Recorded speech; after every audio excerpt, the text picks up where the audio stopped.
Et donc à l'actualité de M. François Bozizé, on rappelle quand même qu'il est poursuivi un mandat d'arrêt international qui plane et qui pèse sur sa tête, reconnu pour des faits de crimes de guerre et même de crimes contre l'humanité du côté de la République centrafricaine.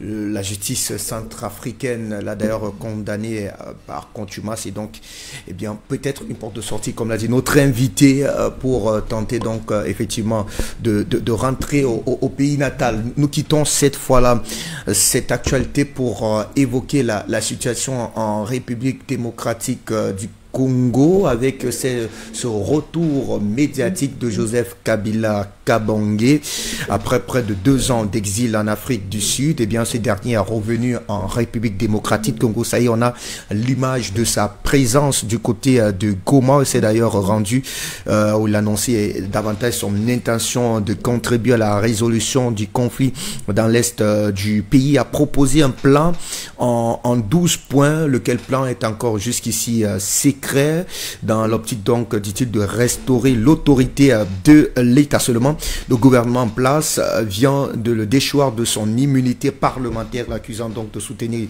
activement le M23, qu'il serait derrière l'alliance Fleuve Congo, la coalition politico-militaire incluant notamment le M23 et d'autres groupes rebelles. Alors comment peut-on restaurer l'autorité de l'État dans un contexte en tout cas de méfiance et même de guerre ouverte entre l'ex-président et le président actuel? Non, pourquoi vous prenez des gants? Vous appelez quoi ex-président? Vous avez affaire à un bandit de grand chemin, à quelqu'un qui a trahi son pays, à quelqu'un qui est un agent de l'étranger, à tout point de vue. Voilà. Est-ce qu'il mérite encore le statut d'ancien président quand vous prenez fait et cause pour une agression extérieure sur votre pays? Un pays que vous avez dirigé pendant 18 ans. M. Kabila n'est pas défendable. Mais il dit que ne peut lui raconter. La situation actuelle, elle est non seulement congénitale, mais elle est aussi du fait de l'incapacité du gouvernement actuel à pouvoir gérer les différentes crises, notamment le cas de... Quand il y a une agression extérieure, mon cher Fabrice, on abandonne une telle lecture des questions. On met de côté les questions internes. C'est le principe, c'est un principe. Le pays est-il agressé de l'extérieur? Tout le monde entier reconnaît ça. Tout le monde entier, y compris Kagame lui-même. Bon, alors, d'où vient-il que ce soi-disant ex-président, au lieu de condamner la rébellion, au lieu de soutenir son pays, ce qu'il cherche à faire, lui plutôt, il soutient la rébellion, il veut légitimer l'agression, tous les groupes armés opérant à l'est du pays puissent dégager. Il a des milices, et puis il va en Goma. Faire quoi? Peut-être c'est pour montrer qu'il est encore plus ou moins... il a la capacité de pouvoir, lui, aujourd'hui, jouer un rôle de médiateur pour pouvoir retourner de la paix dans cette partie. Oui, quel rôle? Sans condamner la rébellion, sans condamner les massacres. 10 000 morts en Goma. C'est 10 000 morts avec l'entrée des agresseurs. 10 000 morts. À Bukavu, près de 5 000 morts. Je ne parle pas de Bunagana, etc. partout. Donc on parle de quoi, Fabrice? On parle de quoi? Quel que soit ce que vous pouvez reprocher à votre adversaire politique, quand le pays est attaqué et agressé de l'extérieur, on fait la pause et on soutient celui qui est là. On le soutient. On condamne au moins l'agression. On ne peut pas changer. Il veut légitimer l'agression en disant que l'agression est la conséquence de problèmes internes. Ça veut dire quoi? C'est une agression extérieure pour piller les matières premières de la RDC, Fabrice. Hein? Le Rwanda, l'Ouganda sont des voleurs, des États voleurs, des États bandits. Vous connaissez combien l'Ouganda vole l'or de la RDC, ça s'évalue aujourd'hui à près de 1000 milliards. Donc volés par l'Ouganda en RDC. Kagame signe les accords avec l'Union européenne pour des minéraux volés, Fabrice. C'est connu cette affaire. Et pour ça, on a 18 millions de morts. Vous vous rendez compte, depuis 30 ans, 18 millions de morts. Et tout ça, c'est sous l'instigation d'un homme, Paul Kagame. C'est qui est arrivé au pouvoir il y a combien d'années? Ça fait 6 ans. Ce problème dure depuis combien d'années? Depuis 30 ans, Fabrice. Et on connaît les dessous et les dessus de cette affaire. On connaît. Donc vous pouvez pouvoir diriger un pays de 18 ans et vous restez aussi insensible au massacre des dizaines de milliers de votre population, Fabrice. C'est incroyable. Donc c'est un assassin, il mérite qu'on l'attrape et qu'il réponde de ses actes. Sauf que là, il est en toute défiance, puisque l'autorité de l'État, du moins l'État jusqu'ici n'a pas réussi à mettre le carpin sur lui, il est confortablement installé à Goma, il le reçoit. C'est pas vrai. Le contrôle en Goma n'est plus total comme les gens croyaient avant. La population de Goma se réveille de plus en plus. Ce n'est pas évident.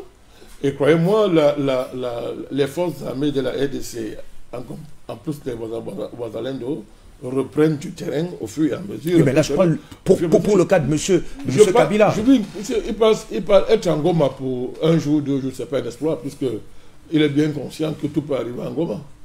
En commençant même par ses soi-disant partisans. Donc on est un Nanga. Alors je vous parle, il y a des bruits entre Kagame et monsieur Kabila. Des bruits. Dû à des problèmes d'argent, etc. Donc, entre eux, il n'est pas exclu qu'à un moment donné, l'un soit gênant pour l'autre dans le cadre de leurs alliances, et puis tout peut arriver. Donc, c'est pas une... Vraiment, au-delà de tout ça, c'est pas... Que valent donc finalement ces menaces? Si de votre point de vue, ils ne représentent pas une véritable menace pour le gouvernement de Kinshasa? Non. Le problème, c'est pas que veut dire menace. Si vous entrez dans votre pays sur le char d'un agresseur extérieur, vous n'êtes pas une menace, vous êtes un traître, Fabrice. C'est pas la même chose. La menace, est-ce que le débat, c'est qu'il soit une menace? Le débat, c'est pas qu'il soit une menace ou pas.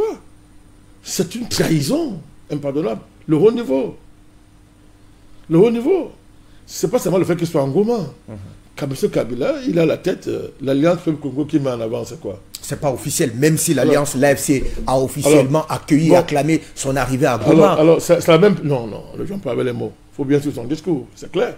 La même personne qui dit qu'on a enlevé son immunité sur la base des rumeurs, et qui, après le lendemain, transforme les rumeurs en réalité. Et puisqu'il fait de sa présence en Goma, la preuve qu'il a la capacité de nuisance, il est là et qu'on ne fera rien sans lui. Bon, vous êtes devant quelqu'un qui est en train de légitimer une partition de son pays. Le vrai enjeu, il est là. Puisque tout ce qui a derrière cette affaire, c'est quoi? C'est détacher Kivu, détacher le Kivu du reste de la RDC.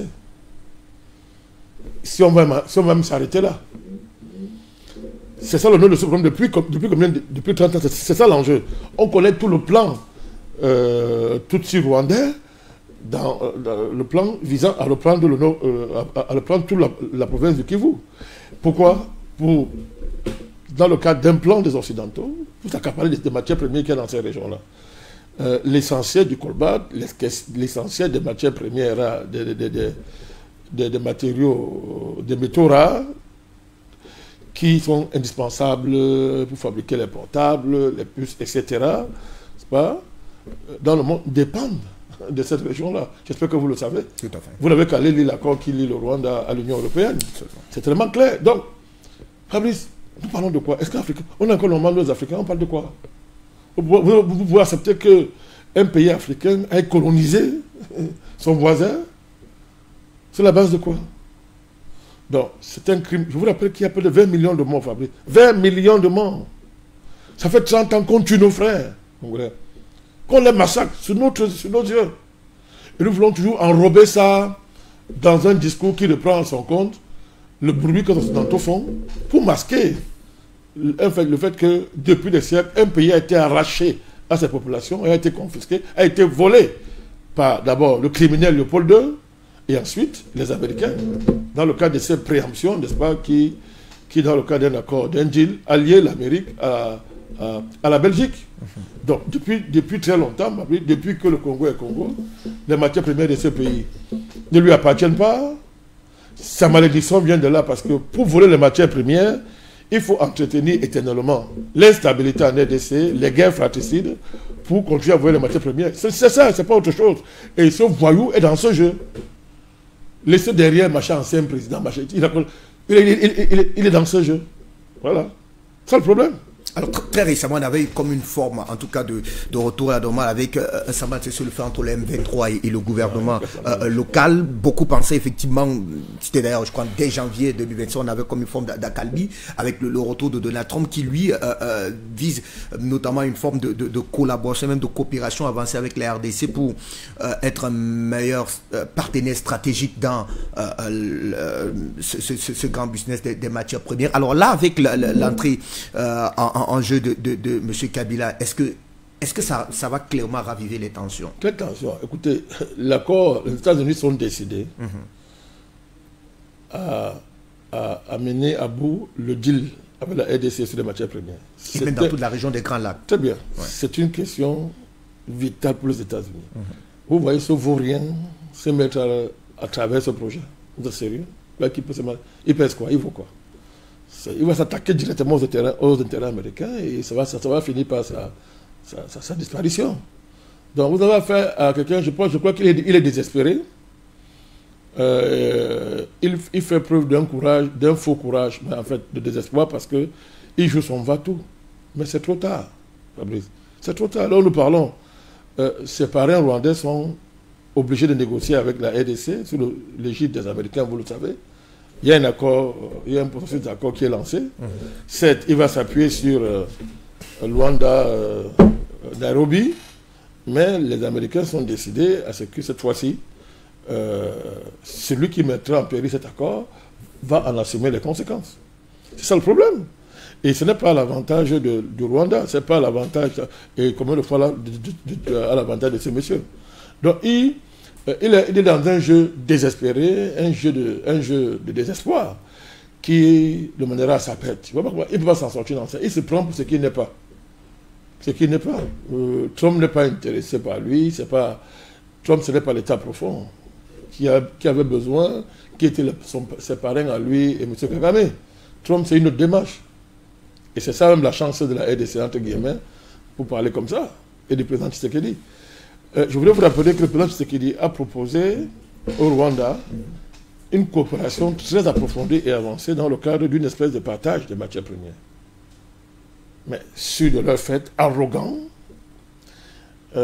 fort de ce que leur parrain est au pouvoir aux États-Unis, ils l'ont envoyé balader. Vous connaissez combien d'audiences le président Tshisekedi a demandé aux États-Unis sur Biden et il n'a jamais été reçu? C'est ce qu'on vous dit, mais je vous donne l'information, je vous le dis. Donc, pour dire qu'on n'est pas dans une situation où le problème est compliqué, c'est pas la mer à boire, les choses sont claires.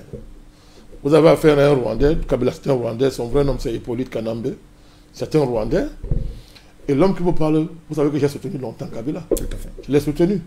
Je me serais dit à l'époque, bon, au lieu de laisser les Occidentaux piller les matières premières, s'il arrive que deux Africains comprennent qu'ils peuvent signer un accord de gentleman de haut niveau pour, à terme, que, n'est-ce pas, le contrôle de ces matières premières revienne à la RDC en partage, pourquoi pas, avec le Rwanda, dans une perspective, n'est-ce pas, où la mise à l'exploitation de ces matières premières peut créer des opportunités dans toute la sous-région, de dynamiser une économie sous-régionale qui peut profiter à tout le monde. Pourquoi pas, Fabrice? Voilà laquelle logique. Moi, j'ai soutenu le président Kabila. J'ai soutenu l'accord. Je savais déjà qu'il n'était pas congolais. Mais on a dit, bon, on s'en fout, c'est pas ça. Nous sommes tous africains, c'est pas ça le débat. Mais quand vous vous rendez compte que non, mais son problème, c'est son enrichissement, sauvegarder sa fortune qui est immense, Fabrice. Deuxièmement, faire de Tshisekedi un président de seconde zone, et puis il va rester le vrai président, et que tout ça est parrainé par Paul Kagame. Mais attendez, Fabrice, mais il y a un problème. Alors, est-ce à dire finalement que lui... C'est sa logique là-bas. Est-ce à dire finalement que lui, Tshisekedi, puisque dans cette réaction, dans son discours, il revient en tout cas pour convoquer ce fameux deal qui aurait eu entre les deux. Est-ce que, clairement, Tshisekedi se serait émancipé finalement de la menace de monsieur Kagame? À partir...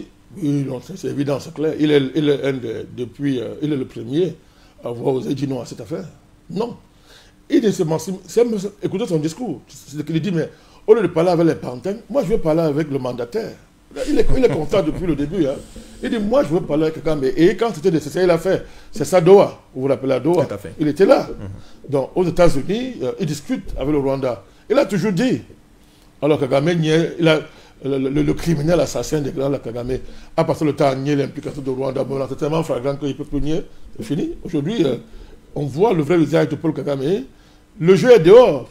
Le mérite de Tshisekedi, c'est d'avoir exposé au monde entier le jeu tragique et criminel du Rwanda, vous voyez, et de l'Ouganda, ces pays-là, et de tous les pays voisins qui tous, dans un partage de la RDC, se sont tus. Ils jouent le jeu. Vous n'avez qu'à voir les honneurs qu'on donne à Paul Kagame dans les régions sous-régionales. Vous vous demandez même si les gens sont au courant que c'est 18 millions de morts, que ce monsieur c'est un criminel. Mais c'est que dans la géopolitique, n'est-ce pas, dans la sous-géopolitique des Grands Lacs, n'est-ce pas, qui est menée par les États de la sous-région, mais en réalité, les patrons, ce sont les Américains, qui ont été ça depuis très longtemps, les Occidentaux. Dans cette sous-géopolitique, Kagame était le chef, avec l'autre criminel qui est en Ouganda. C'est tout récemment qu'il a reculé au Ouganda, parce que les Américains l'ont... Il a bien vu, il s'est retiré. Mais pas parce qu'il est subitement sous l'inspiration du Saint-Esprit, c'est qu'il a vu. Les Américains ont été très clairs. La détermination des États-Unis lui ont fait comprendre que, d'abord, tous sont les pions américains. Museveni, Kagame, on sait comment ils sont arrivés au pouvoir. Ce sont des agents de renseignement américain. Ne l'oubliez pas. Donc, les Clinton, Obama, les ont placés là, dans le cadre du génocide qu'ils ont organisé, puis une fois de plus, sanctuariser la mainmise éternelle qu'ils ont décidé d'avoir sur les Grands Lacs. N'oubliez pas que le projet de balkaniser la RDC a été officiellement assumé par M. Nicolas Sarkozy et par Mme Djendayi, qui était à l'époque sous-secrétaire des États-Unis aux affaires africaines, sous Clinton. Donc, on n'est pas dans un jeu, Fabrice. C'est un pays immensément riche et dont son sous-sol est indispensable à la stabilité économique du monde. Il y a un haut fonctionnaire américain qui a dit que le Congo est trop grand pour continuer en tout cas à rester comme tel. Il fallait absolument assumer l'agenda de la politique des grands lacs des pays occidentaux des Américains, ça a été de soudaniser la RDC. S'il y a une quelconque tentative d'émancipation de la part des dirigeants de la RDC, c'est clair. Et pour nous les harceler constamment, on parle des petits pays comme le Rwanda, l'Ouganda, à ses frontières, mettre le feu. C'est ça qu'il s'agit.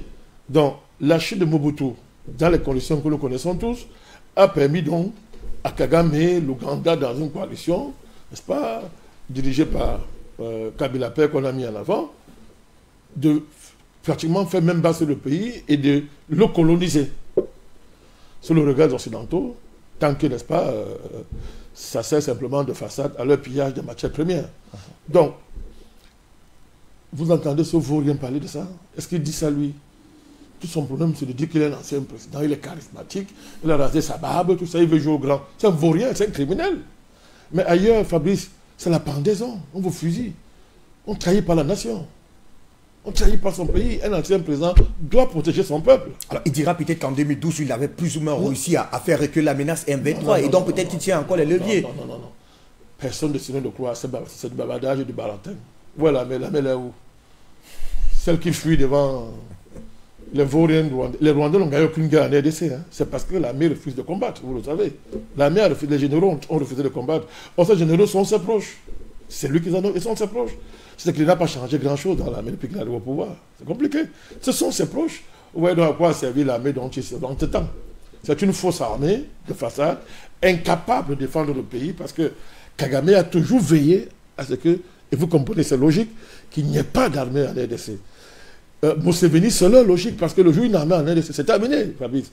Mais c'est logique, c'est élémentaire à comprendre. C'est terminé. Donc il parle de quoi, ce monsieur? Il parle de quoi? Il a vaincu quel M23?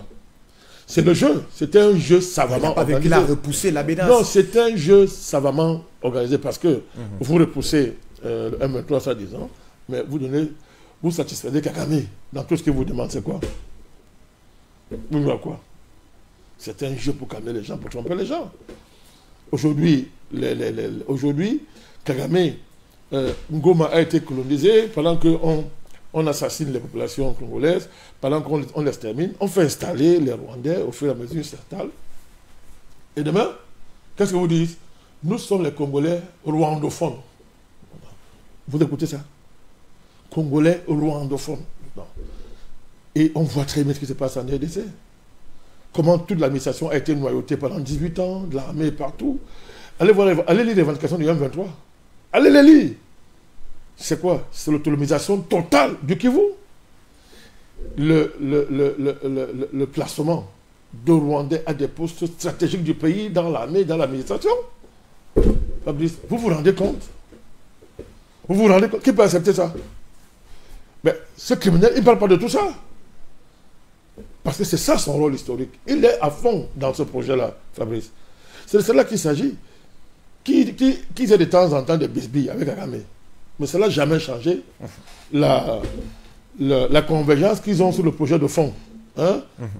Hima Tutsi. Vous avez entendu parler de ça? L'empire Hima Tutsi. C'est plus profond que vous imaginez. C'est très sérieux.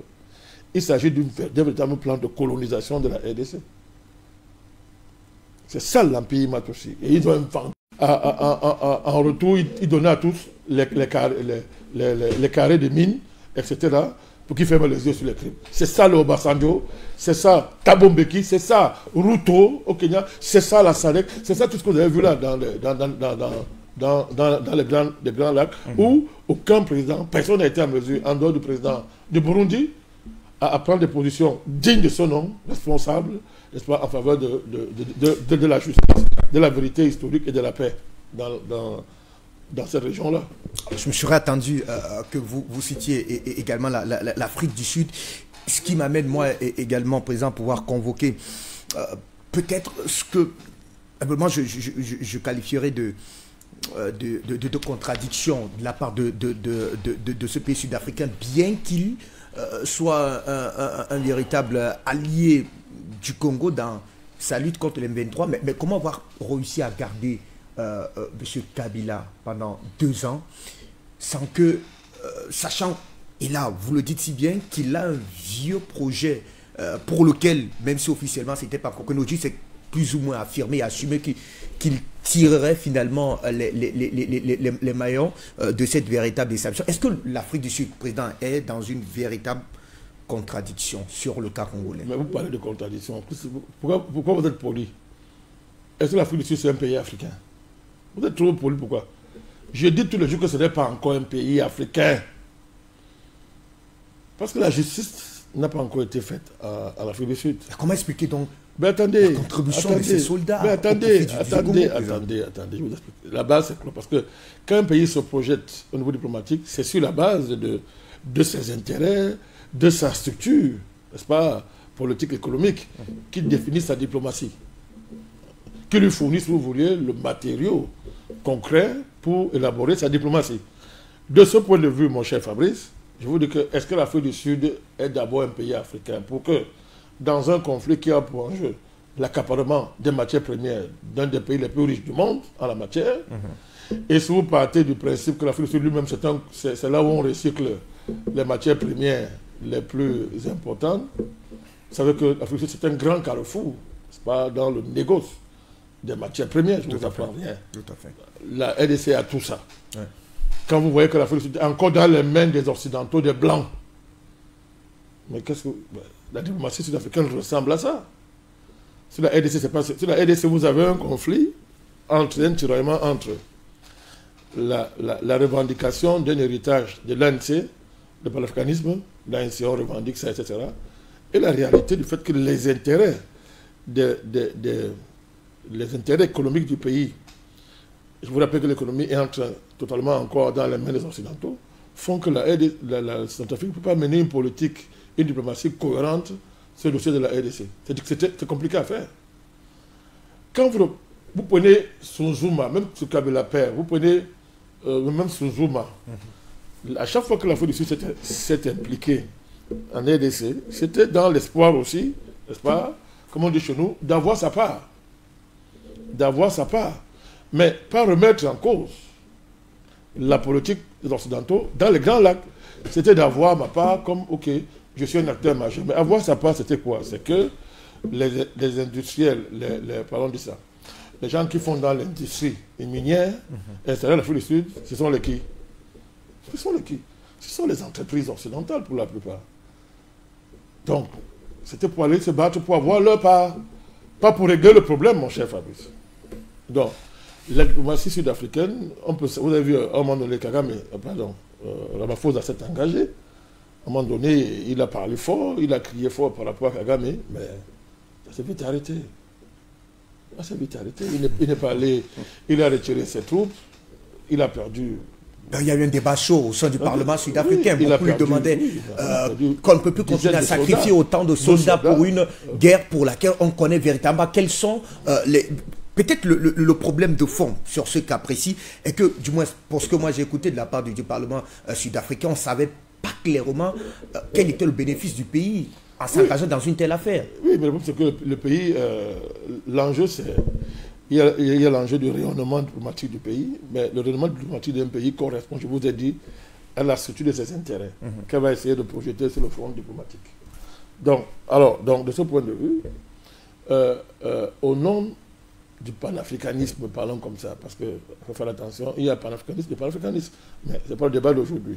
Donc, au nom de ça, l'Afrique du Sud, ça sert de paravent à l'Afrique du Sud, n'est-ce pas, pour comment dire ça, négocier des places, des parts dans la compétition économique mondiale, Fabrice, et ça s'évalue en termes de gains. On a gagné quoi ici? Nos soldats sont morts ici. On a gagné quoi? Si on ne gagne rien, on s'en va. Le débat dans le Parlement sud-africain était clair. La question est claire. On a gagné quoi?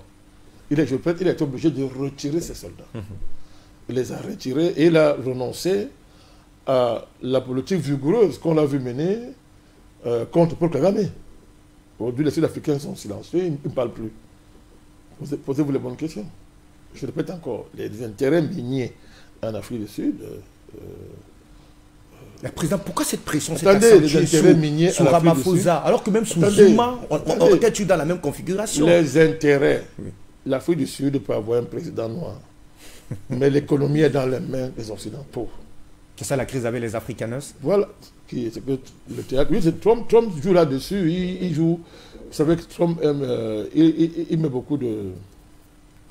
Il distrait les gens avec des faux débats, alors que ses buts sont clairs.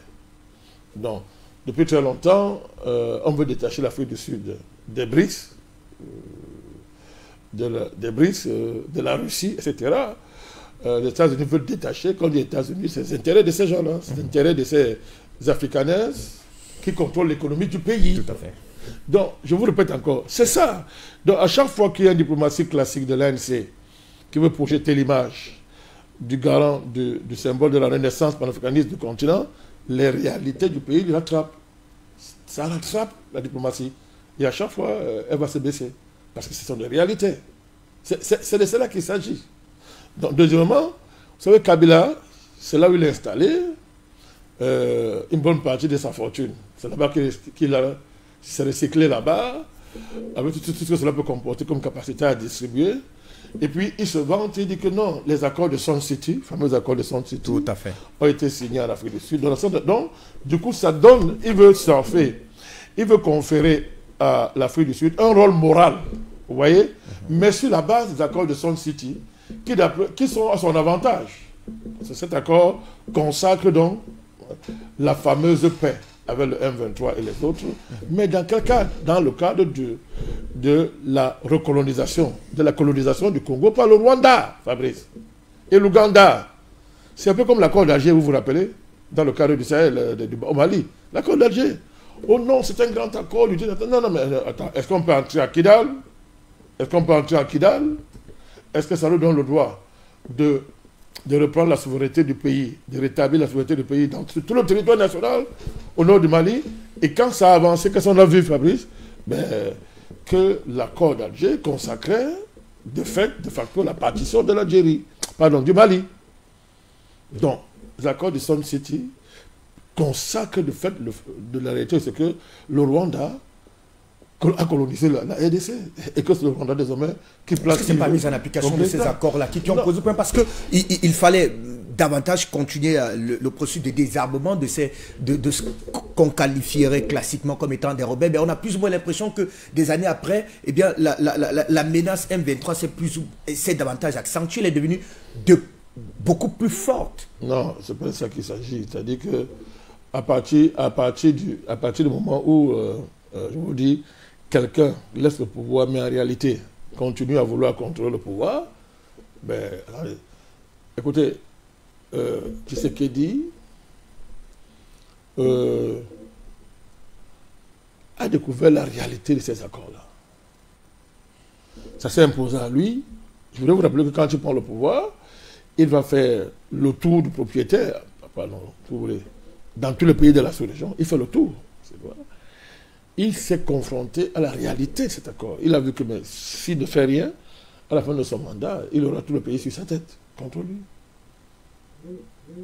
Et je vous dis, ce n'est pas faute d'avoir proposé, mais proposer proposer une approche qui sauvegarderait l'esprit de cet accord, mais en redonnant au pays sa souveraineté. Voilà le problème. Dès qu'il a commencé à faire ça, ben, les gars ont dit, ben, on va montrer à ce vaurien qui il est. C'est ça l'agression extérieure. C'est ça la conquête de Bukavu et de Ngoma. Et c'est la plus grosse erreur qu'ils aient commise parce qu'ils pensaient que ces gens-là, Biden, les démocrates, allaient gagner les élections.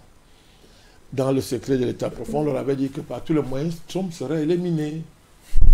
Ça a conforté Kabila, tous ces gens-là dans leur plan. Malheureusement, Fabrice, les hommes peuvent oublier, mais Dieu n'oublie pas les gens. À un moment donné, Dieu se souvient des souffrances des hommes. Dieu s'est souvenu de la RDC et Donald Trump est arrivé au pouvoir. Donc, ce qui sabote tous les plans, pas, du gang, pas, qui opère dans les Grands Lacs. C'est ça le problème. Du coup, donc, la prise de ces deux villes s'est retournée contre eux. Regardez toute la condamnation internationale. Qui savait pas ce qui s'est passé en RDC, dans les Grands Lacs? Tout le monde le savait. L'ONU le savait. Pourquoi c'est maintenant condamnation qui sort de partout? Non. On est en pleine hypocrisie, Fabrice. C'est la sorcellerie. C'est une communauté internationale criminelle, assoiffée de sang, qui pour prospérer doit verser beaucoup de sang. Parce que ce sont les mêmes, ils font semblant aujourd'hui de découvrir. Regardez la Belgique aujourd'hui. Ils font comme s'ils découvraient ce qui se passe dans les Grands Lacs. Or, ils sont des acteurs. C'est eux qui alimentent la guerre. C'est organisé dans le cas je vous ai dit. C'est depuis Léopold II que le sort de ce pays a été scellé. Depuis Léopold II. Et le sort des Grands Lacs a été scellé. Le sort de l'Afrique a été scellé. Parce que l'Afrique ne sera pas en paix. Si la RDC n'est pas en paix, Fabrice, est-ce qu'il faut rappeler ça? Est-ce qu'il faut rappeler ça aux gens? Il n'y aura pas de paix en Afrique si la RDC n'est pas en paix. Donc c'est un problème africain au sens global du mot. C'est un problème qui nous concerne à fond, Fabrice. Mais les Museveni, des gens comme ça, qui n'ont pas de respect pour leur âge. Tous ces présidents-là, chacun allait prendre sa part de carré minier, n'est-ce pas, en Afrique du Sud, et fermer les yeux.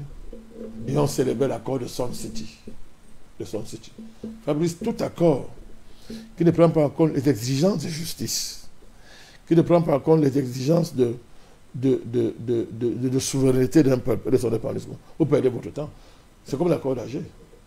Au moins changement de situation, des circonstances géopolitiques, c'est fini. Il volera en éclat. Donc, c'est ça.